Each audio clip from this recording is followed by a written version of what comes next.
In this video, I'm going to show you how to update a row using Supabase in N8n quickly and clearly so you can make changes to your database without wasting time. If this helps, make sure to hit like and subscribe for more N8n and automation tutorials. Let's get into it. First, open the workflow you want inside N8n. This can be an existing workflow you're already working on or a new one that you want to build for updating data in Supabase. Once you're inside the workflow editor, look at the nodes panel on the left side. From the Nodes panel, search for Supabase and select it. N8n will show you the available Supabase options, so make sure you choose the correct node for the action you want to perform. In this case, you want to choose Update a Row.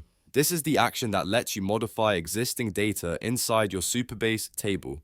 After that, choose the credential you want to use. This is where you connect N8n to your Supabase account, so make sure you select the right saved credential or create a new one if needed. Once the credential is selected, N8n will be able to access your Supabase project for this workflow.